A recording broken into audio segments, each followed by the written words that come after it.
할렐루야. 오늘 이 예배 가운데 좋으신 주님의 은총이 여러분들에게 충만하기를 주님의 이름으로 축원드립니다. 지난 주간에 저는 여러분들과 가나의 혼인잔치에서 물을 포도주로 바꿔주신 주님의 이야기를 나누면서요, 버려진 물 같던 우리의 인생도 포도주로 바꿔주셔서 사용해 주시는 그런 주님의 은총에 대해서 나누었습니다. 한 주간이 지나고 그 안에 설 명절도 껴 있었지만은 지난 주일 나누었던 그 가나 혼인잔치의 말씀 때문인지 여전히 제 기분에는 코끝에 그 포도주의 향기가 맴도는 것 같습니다. 향긋하고 시큼한 그 포도주가 지난 주일 말씀의 핵심적인 모티프였다면 이번 주의 모티프는 기쁨의 삶으로 인도하는 말씀이라고 할 수 있는데요, 주님은 물을 변해서 포도주가 되게 하셨습니다. 그렇다면 주님의 말씀은 무엇을 변화시키고 또 무엇으로 변화될 수가 있는 것일까요? 오늘 이 시간 힘들고 지친 영혼을 넉넉히 일으켜 세우시는 그 말씀만이 가져다 줄 수 있는 기쁨을 여러분들의 영혼의 깊은 곳에서 길어 올리는 그런 기쁨과 은총이 있기를 다시 한번 주님의 이름으로 축원드립니다. 오늘 본문의 14절에 보시면요, 예수님께서 갈릴리로 돌아가셨고 그 소문이 사방에 퍼졌다 이렇게 나와 있습니다. 예수님이 어딘가에 계시다가 갈릴리로 돌아오셨다는 것을 우리가 알 수 있겠죠. 그 앞서서 있었던 사건은 오늘 본문의 앞부분을 보면 바로 알 수 있습니다. 예수님께서 광야에서 40일을 금식하셨고요, 사탄에게 3가지 시험을 받는 사건이었죠. 40일 금식은요, 사실 함부로 해서는 안 됩니다. 왜냐하면 생명이 굉장히 위험할 수도 있거든요. 그렇기 때문에 40일 금식은 사실 아무나 할 수 있는 일은 아닙니다. 그러니 예수님이 40일을 금식했다는 이유만으로도 사람들에게 대단하다라는 소문이 날 수 있었던 것이고, 거기에다 광야에서 사탄의 유혹을 이기셨다라는 소문은 사람들 사이에 점점 퍼지게 된 거죠. 그런데 단순히 예수님의 이런 비범함을 이유로 사람들에게 소문이 났던 것은 아닙니다. 예수님에 관한 소문이 퍼지게 된 것은 15절에서 우리가 보는 것처럼 예수님이 여러 회당에 가르치셨는데 그 내용들이 놀라웠기 때문입니다. 그리고 예수님은 자신이 살던 나사렛으로 돌아가게 됩니다. 나사렛에서도 예수님은 안식일에 늘 하시던 대로 회당에서 성경을 읽으시려고 섰습니다. 그리고서 이사야서의 두루마리가 예수님에게 전해졌죠. 그 당시의 성경은요, 우리가 보는 성경하고는 아주 달랐습니다. 우리는 요새, 여러분들 혹시 성경책 가져오셨습니까? 대부분은 가져오시지만 가져와도 예배 시간에 잘 안 펴집니다. 왜냐하면 화면에 워낙 잘 나오니까 말이죠. 예수님이 살던 당시의 사람들은 성경책을 들고 다닐 수가 없었습니다. 그 이유는 성경이 너무 귀했기 때문이고요, 또 요즘처럼 이렇게 책으로 되어 있는 게 아니라 커다란 두루마리로 되어 있어서 휴대하기도 어려웠기 때문이죠. 무엇보다도 이 성경은요, 아무나 가질 수 있는 것이 아니었습니다. 그래서 이 성경은 늘 회당에 있었습니다. 그래서 성경은 책이 아니라 이 특수 처리된 동물의 가죽으로 만든 두루마리였죠. 두루마리 화장지처럼 둘둘둘둘 말려 있었던 겁니다. 그래서 이사야서처럼 긴 책은요, 두꺼운 두루마리로 이렇게 하나로 이렇게 만들어져 있었고요, 소선지서 같이 짧은 그런 책들은 여러 개를 하나의 두루마리에 모아서 이렇게 만들었습니다. 회당에 있는 성경이었지만 회당에 간다고 해서요, 아무나 다 또 성경을 읽을 수 있는 것도 아니었습니다. 허락된 사람만이 성경을 읽을 수가 있었죠. 랍비의 칭호를 가진 사람들은 회당에서 성경을 읽을 수 있었습니다. 성경을 읽는 것만으로도 사실은 대단한 특권이고 권세였던 거죠. 그래서 대부분의 사람들에게는요, 성경은 보는 것이 아니라요, 듣는 것이었습니다. 성경에 보시면 귀 있는 자는 들을지어다 라는 말씀이 자주 나오죠. 아마도 이 당시의 성경은 보는 것보다는 듣는 것이었기 때문에 이런 표현이 쓰이지 않았을까, 그런 생각도 해봅니다. 예수님이 회당에 쓰셔서 성경을 읽도록 건네받으셨고, 그때에 이사야서를 펼치셔서 읽으시려는 부분을 찾았습니다. 이사야서가 66장까지 있는데요, 예수님이 그때 읽으신 구절은 이사야서 61장 1절과 2절의 말씀이었습니다. 아마 뒷부분에 있었으니까 두루마리를 쭉 펼쳐서 읽기까지 시간이 꽤 걸리지 않았을까 싶습니다. 오늘 우리가 읽은 누가복음 4장 18절과 19절에는 바로 그때 예수님이 읽으셨던 이사야서의 말씀의 구절이 있는데요. 우리 같이 한번 이 말씀을 읽어보도록 하겠습니다. 주의 성령이 내게 임하셨으니 이는 가난한 자에게 복음을 전하게 하시려고 내게 기름을 부으시고 나를 보내사 포로된 자에게 자유를, 눈먼 자에게 다시 보게 함을 전파하며 눌린 자를 자유롭게 하고 주의 은혜의 해를 전파하게 하려 하심이라 하였더라. 아멘. 예수님이요, 이 말씀을 읽으시고 성경을 다시 말아가지고 이 성경을 관리하는 사람에게 건네주셨습니다. 그리고 이제 회당에 모여있는 사람들은 예수님의 입을 주목했습니다. 그 이유는 이미 예수님이 회당에서 가르치신 말씀들이 너무나 특별했다는 소문이 자자했기 때문이죠. 또 다른 이유는 이 이사야서의 말씀을 통해서 과연 예수님이 무슨 말을 하시려나 궁금했기 때문입니다. 그런데 오늘 우리가 읽은 누가복음에 따르면은 예수님은 이때 딱 한 문장만을 말씀하셨습니다. 바로 21절인데요. 오늘 우리가 읽은 성경에는 이 글이 너희 귀에 응하였느니라 이렇게 말씀하셨습니다. 조금 더 자연스러운 말로 이해를 하고 싶은데요. 새번역 성경을 보니까는요, 이렇게 되어 있습니다. 이 성경 말씀이 너희가 듣는 가운데서 오늘 이루어졌다라고 그렇게 말씀하셨습니다.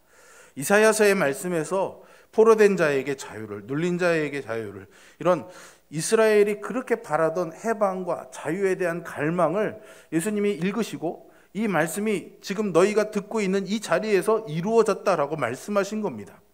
저는요, 이 말씀을 읽을 때마다 참 놀랍습니다.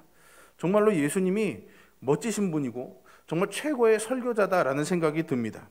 저는 여러분들에게 이 말씀을 이해시키고 또 설명하기 위해서 한 25분, 30분이라는 시간을 열심히 이야기를 해야 되는데 그래도 사실은 다 이해되는지 참 많이 마음의 부담감을 갖고 말씀을 전하는데요.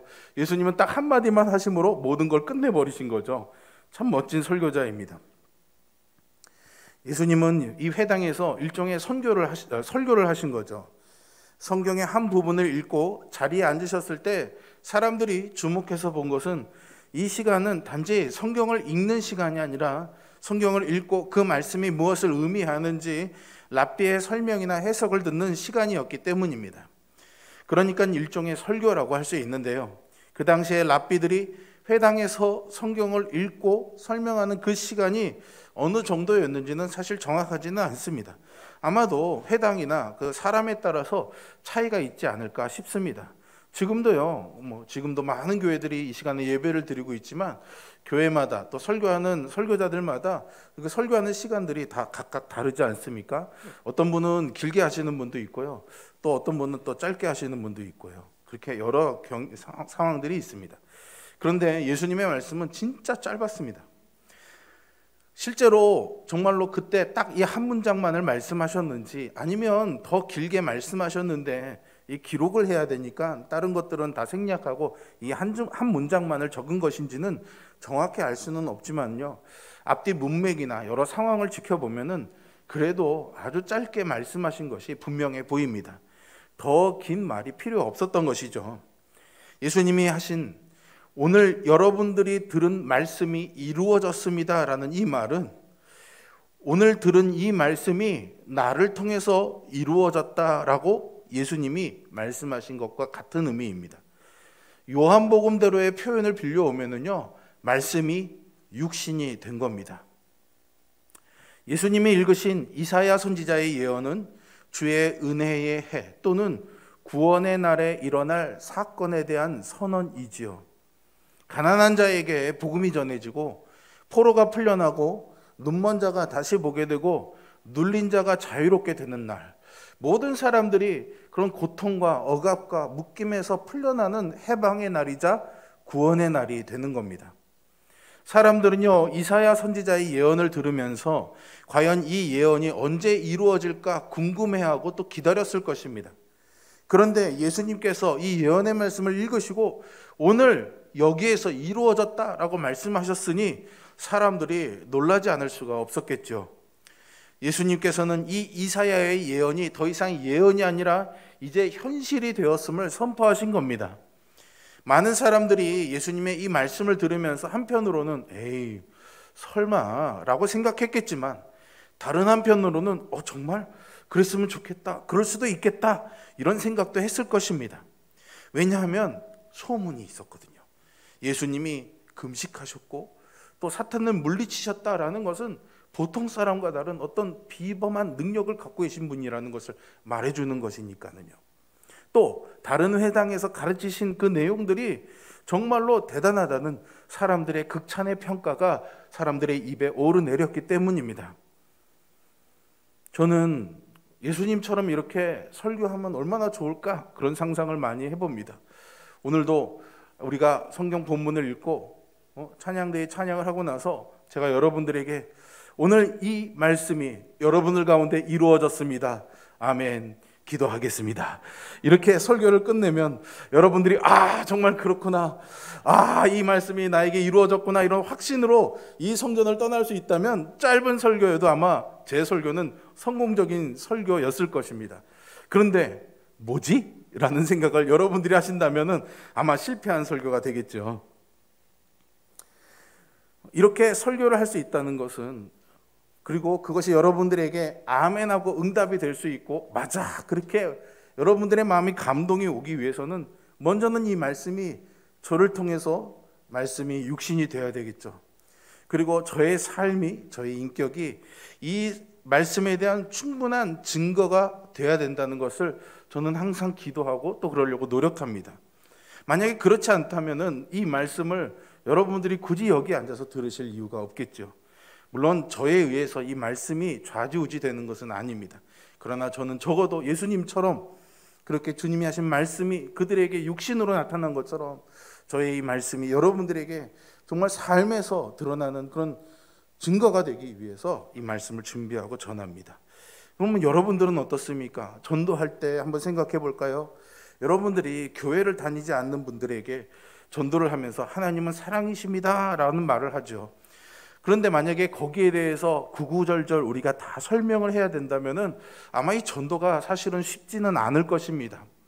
반대로요, 여러분들이 하나님은 사랑이셔 라고 말을 했을 뿐인데 듣는 그 사람이 그 말을 듣고 감동을 받고 그것을 받아들인다면 그 이유는 하나님이 사랑이시다라는 그 말이 말하고 있는 여러분들을 통해서 이미 충분히 증거가 되고 있기 때문이죠. 그래, 당신을 보니까 정말로 하나님이 살아계시고 우리를 사랑하신다는 것을 알 수 있어 라는 것이 인정되는 것입니다. 그것이 바로 우리 그리스도인들이 바라봐야 될 목표라고 저는 생각합니다. 그것이 바로 우리가 말씀대로 살아야 될 이유라고 생각합니다. 여러분, 하나님의 말씀이 여러분들을 통해서 이루어지기를 주님의 이름으로 축원드립니다. 세상 사람들이 여러분들의 삶을 통해서 하나님의 말씀에 아멘할 수 있기를 축복합니다. 그러면 우리가 길게 설득할 필요 없이 우리의 삶이 그 말씀이 사실이라는, 진실이라는 사실을 증명할 것입니다. 오늘 이 말씀을 통해서 우리가 한 가지 더 생각해 볼 부분이 있는데요. 예수님께서 선지자 이사야의 예언의 일부를 읽으셨는데요.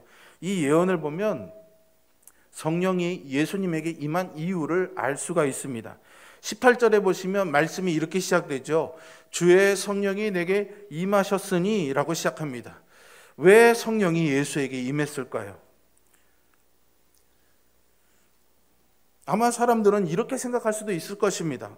성령이 예수에게 임한 것은 아마도 그 앞에 사람이 할 수 없는 40일 금식, 사탄의 유혹을 물리치시기 위해서 성령님의 도우심이 필요했으니까 성령님이 임하시지 않았을까라는 생각을 해볼 수 있죠. 하지만 정말로 이후의 말씀을 읽어보면 의외로 예수님에게 성령이 임하신 것은 아주 소소한 이유에서였습니다. 첫 번째 이유가 무엇입니까? 가난한 자에게 복음을 전하시려는 것이 이유입니다. 여러분들이 지금 보시는 이사야서 61장 1절의 말씀에서 가난한 자에게 아름다운 소식을 전하게 하려 하심이라 이렇게 되어 있죠. 여러분, 가난한 사람에게요, 가장 좋은 소식, 가장 아름다운 소식은 과연 뭘까요? 가난한 사람들은요, 어떤 소식을 들으면 가장 좋은 소식이라고 생각할까요? 가난해서 해방되는 거겠죠. 부자 되는 소식이겠죠. 그래서 어떤 게 좋을까? 제가 몇 가지를 조금 생각해 봤습니다. 한번 들어보시겠습니까? 첫 번째는 나라에서 가난한 사람들에 대한 지원을 대폭 늘리게 되었습니다. 그러니 이제 당신은 더 이상 가난하게 살지 않아도 됩니다. 더 이상 밥굶을 걱정은 하지 않아도 됩니다. 정말 멋지죠, 그죠? 두 번째는 당신은요 100억짜리 복권에 당첨되었습니다. 할렐루야, 얼마나 좋겠습니까, 그죠? 세 번째는 당신은 복 있는 사람입니다. 왜냐하면 당신은 하나님 나라에 속한 사람이기 때문입니다. 아멘. 아마 그러실 겁니다. 네 번째는 당신은 지금 가난하지만 죽으면 천국에 갈 수 있습니다 라는 소식이죠. 여러분들은 그냥 이 믿음 이런 거 다 떠나서요, 상식적으로 가난한 사람들이 가장 좋아할 만한 소식이 몇 번이라고 생각하십니까? 아마도 1번과 2번이겠죠. 1번이 좋으십니까? 2번이 좋으십니까? 그렇죠. 2번. 100억 복권에 당첨되시기를.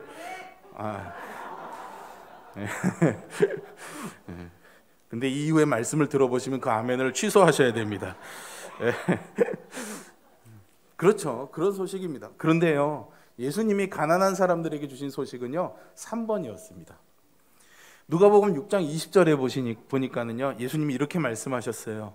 너희 가난한 자는 복이 있나니 하나님의 나라가 너희의 것이다 라고 말하는 거죠. 이것은 팔복에 나오는 첫 번째 말씀하고도 똑같죠. 그런데요, 이게 잘 이해가 되지 않습니다. 도대체 가난한 사람에게 하나님 나라가 있다는 것이 무슨 복일까 싶은 거죠. 우리가 아까 읽은 18절의 말씀에 주님이 오셔서 구원의 날에 하실 일들에 대해서 쭉 나열하고 있는데요, 그 사건들을 한번 살펴보세요. 포로된 사람에게 가장 필요한 것은 뭘까요? 포로에서 풀려나는 일입니다. 그리고 눈먼 자에게는 어떤 일이 일어나면 좋을까요? 보게 되는 거죠. 그런 일들이 있다고 계속 말씀하고 계십니다. 눌린 자는요, 그만 눌리게 되면은 그것이 좋은 일이죠. 주님은 거기에 대해서 또 말씀하셨습니다. 그런데요, 가난한 자에 대해서만큼은 우리가 기대하는 100억짜리 복권, 그런 이야기가 없습니다. 가난한 자가 부자가 된다는 말이 없어요. 가난하면 살기도 힘들고요, 하루하루가 고생스럽고 불편한 일들이 많죠. 그런데 예수님은요, 그 가난한 것이 복이라고 말씀하십니다. 왜냐하면 하나님 나라가 가난한 사람들의 것이라기 때문이죠. 이 말씀이 가난한 자에게 전달되는 좋은 소식이랍니다. 여전히 아멘 하시기 어렵죠, 여러분. 그래서 예수님께서 말씀하시는 이 가난이라는 것이 실제로는 정말로 돈이 없어서 가난한 것이 아니라 비유적인 표현이라고 해석하는 그런 사람들도 있습니다. 산상수훈의 시작이면서 팔복의 시작인 마태복음 5장 3절은요 이렇게 말하죠. 심령이 가난한 자는 복이 있나니 천국이 그들의 것이다 라고 말이죠.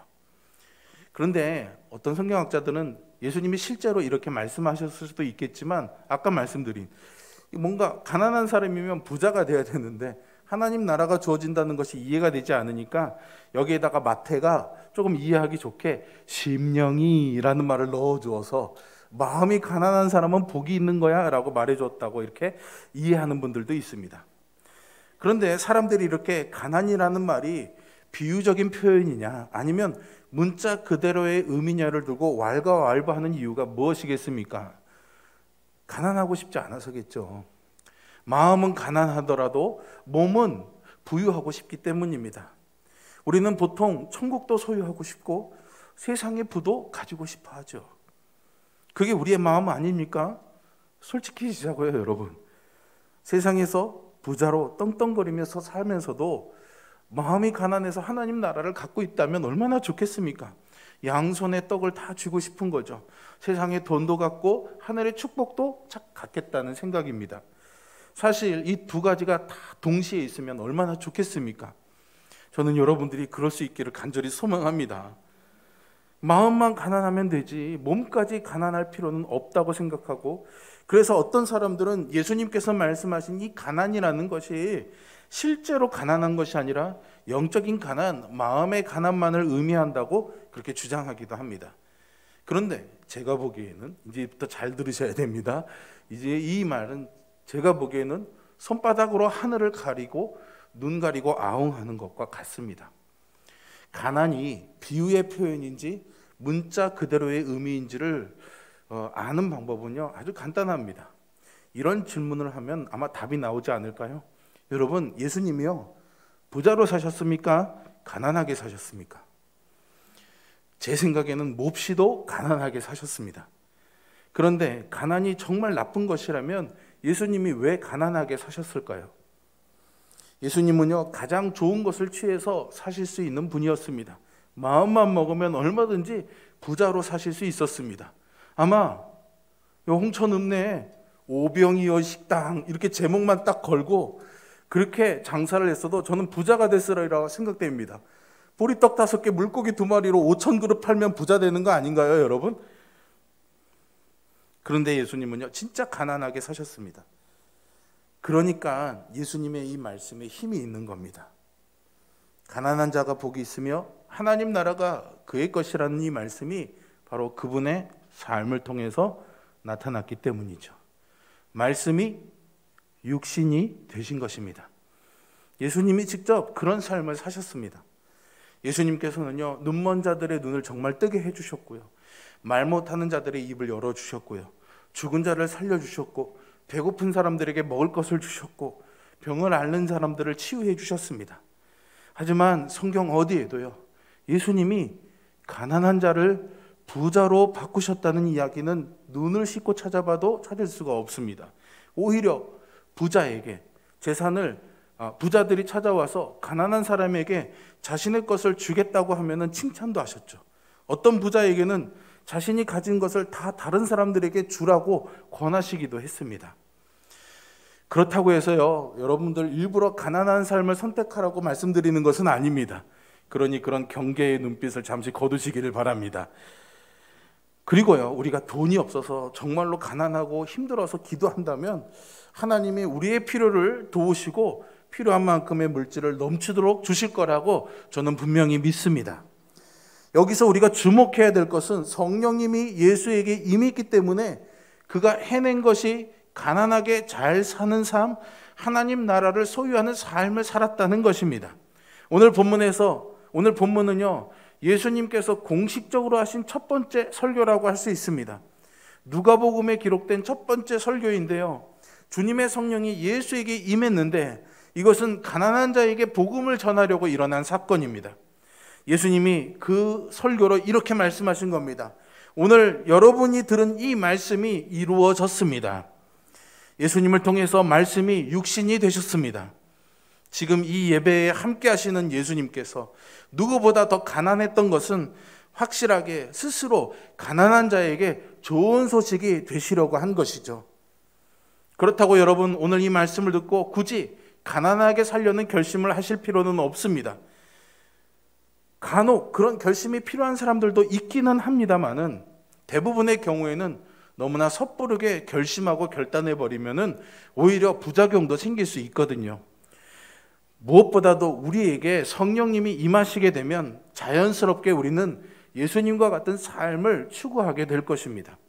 내가 결심하는 것이 아니라 내 안에 오신 성령께서 그렇게 살도록 우리를 이끌어 주실 것이고, 우리는 결심해서 사는 것이 아니라 그 성령님의 인도하심에 따라 사는 삶을 살면 되는 것이죠. 물이 포도주가 되었듯이 참되신 주님의 말씀이 우리의 삶, 내 마음 안에 들어오시면 우리의 생각이 바뀌게 되고, 우리의 말이 바뀌게 되고, 우리의 태도가 바뀌게 되며 우리의 삶도 바꾸어낼 것입니다. 그러니 우리의 인생을 포도주 향보다 짙은 은혜가 충만한 삶이 되게 해주시는 거죠. 말씀이 이루실 이 기쁨을 기대하는 이들만이 풀은 마르고 꽃은 시들고 세상은 변하여도 결코 변하거나 사그라들지 않는 신실하신 이 말씀을 마음의 중심, 삶의 기준으로 삼으며 살아갈 수가 있는 것입니다.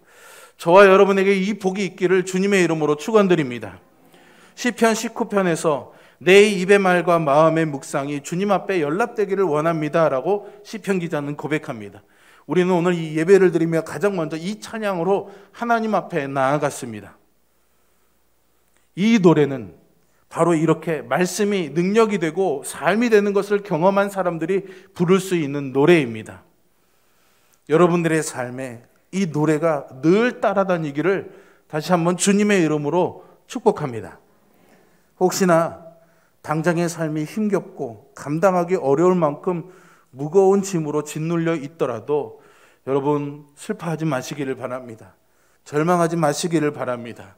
포기하지 마시기를 바랍니다.